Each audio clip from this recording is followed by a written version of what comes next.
জামাত ইসলামী নেতা, বাংলাদেশ ইসলামী ছাত্র শিবিরের সাবেক কেন্দ্রীয় সভাপতি, মাননীয় সংসদ সদস্য, জুলাই যোদ্ধা, ফেসিবাদ বিরোধী, হাসিনা বিরোধী যুদ্ধের আইকনিক ফিগার, তরুণ প্রজন্মের অহংকার, তরুণ প্রজন্মের অন্যতম আইকনিক ফিগার, যার বক্তব্যে হাসিনার মসনদ কাঁপত, যার বক্তব্যে তরুণ প্রজন্ম অনুপ্রাণিত হয়, উজ্জীবিত হয়, সেই ডক্টর শফিকুল ইসলাম মাসুদের বিরুদ্ধে লিমিট ক্রস করা ধৃষ্টতাপূর্ণ বক্তব্য দিয়েছেন বিএনপি কর্মী। তাকে নেতা বলার কোনো সুযোগ নেই, কারণ বিএনপিতে তার কোনো পদ নেই। পরাজিত সংসদ সদস্য প্রার্থী এবং মাননীয় প্রধানমন্ত্রীর রাজনৈতিক বিশেষ সহকারী সচিব মর্যাদার আমার অত্যন্ত স্নেহের ছোট ভাই জনাব রাশেদ খান। রাশেদ খান তারেক রহমানের মান সম্মান নষ্ট করছেন এবং তারেক রহমানের যে পলিটিক্যাল অ্যাপারেটাস, বিশেষ করে বিরোধী দলের সাথে যে সম্পর্ক, এটা তিনি নষ্ট করছেন এবং রাজনীতিতে উস্কানিমূলক কথাবার্তা বলছেন, আপত্তিকর কথাবার্তা বলছেন এবং তারেক রহমানকে এক কথায় ডুবাচ্ছেন। তারেক রহমানের মান শান এই রাশেদ খানের স্যাঁচরা কথার কারণে নষ্ট হচ্ছে। তারেক রহমানের মতো একজন প্রধানমন্ত্রীর রাজনৈতিক সহকারী, তার কথার মান যদি হয় এতটা নিচু, এতটা আপত্তিকর, এতটা সভ্যতা ভব্যতা বিবর্জিত, এটা প্রধানমন্ত্রীর জন্য অবমাননাকর।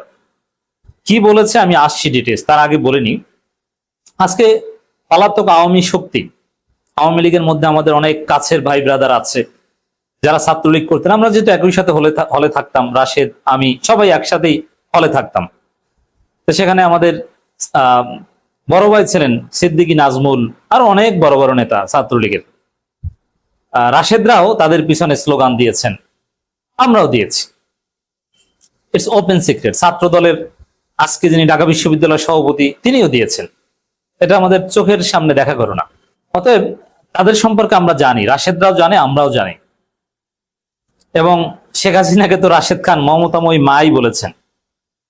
হোয়াট এভার, এই আওয়ামী লীগের লোকজন, ছাত্রলীগের লোকজন পালাতক, বিশেষ করে যারা ঢাকা বিশ্ববিদ্যালয়ে পড়তো, এরা তো একটু ভালো জায়গায় পালাতক। যারা একদম খারাপ জায়গায়, তারাও ভারতে মোটামুটি নিরাপদে আছেন।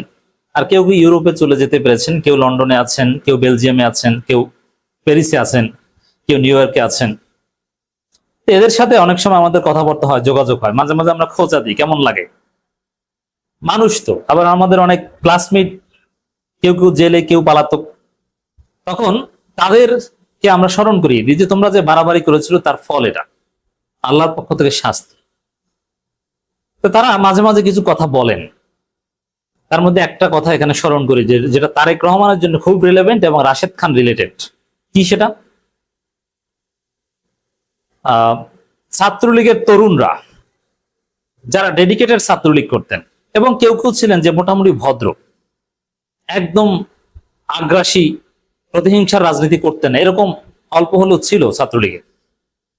মোটামুটি ভালো ছাত্র ছিলেন, একটা সুন্দর ক্যারিয়ারের স্বপ্ন দেখতেন, নেশা করতেন না, এরকম অল্প দুই একজন ছিল। তাদের অনুভূতি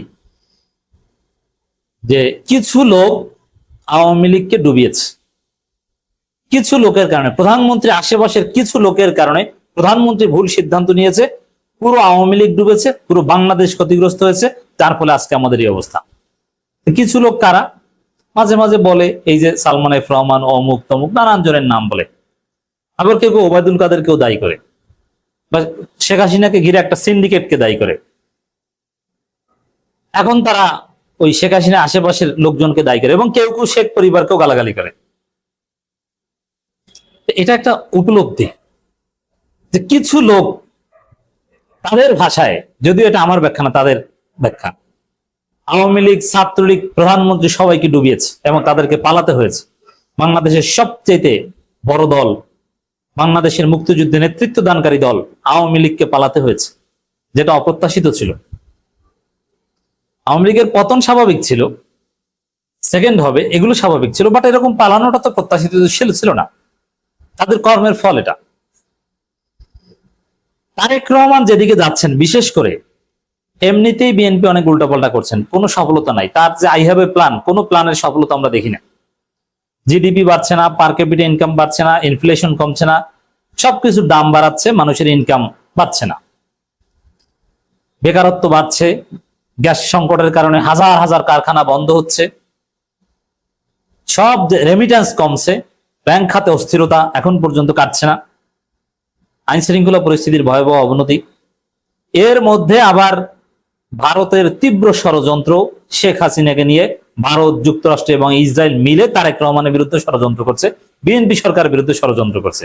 এই সময় যদি ওই কিছু লোক রাশেদ খানদের মতো তারা এই যে উল্টাপাল্টা আচরণ করছেন, এগুলোর মাধ্যমে তারেক রহমানকে ডুবাতে পারেন। এই জন্য বলবো যে তারেক রহমান, আপনি জরুরি সিদ্ধান্ত নেন, পদক্ষেপ নিন। ওই কিছু লোককে আইডেন্টিফাই করে আপনার আশেপাশ থেকে সরান। এই কিছু লোক আপনার পতনের কারণ হবে, এই কিছু লোক আপনাকে ডুবাবে।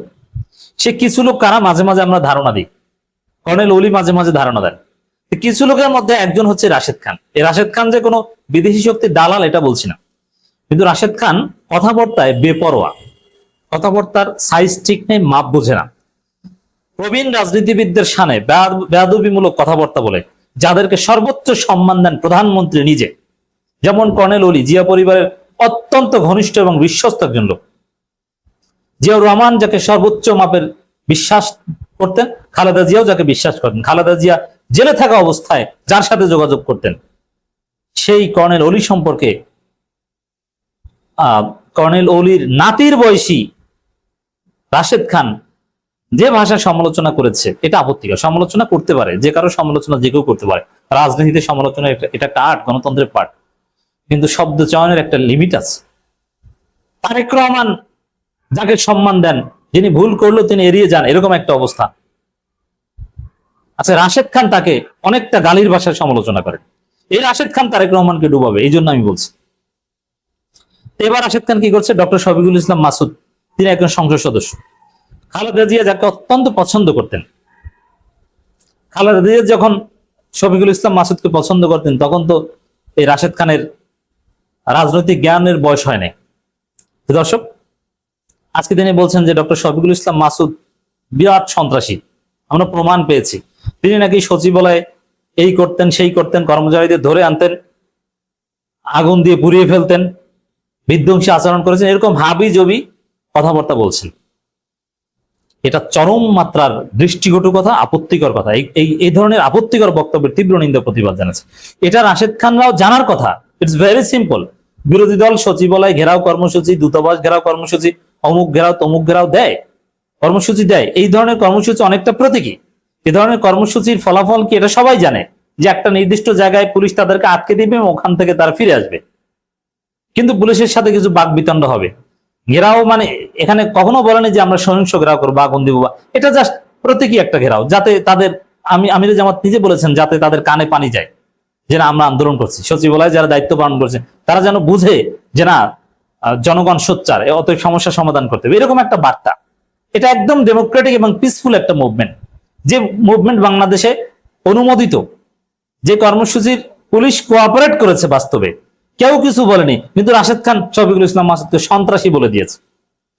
রাশেদ খানের মতো লোক শফিকুল ইসলাম মাসুদকে সন্ত্রাসী বললে তো আর কিছু আসে যায় না, কিন্তু সমস্যা হচ্ছে যে তারেক রহমানকে ডুবাবেন এ ধরনের বেপরোয়া কথাবার্তা বলে।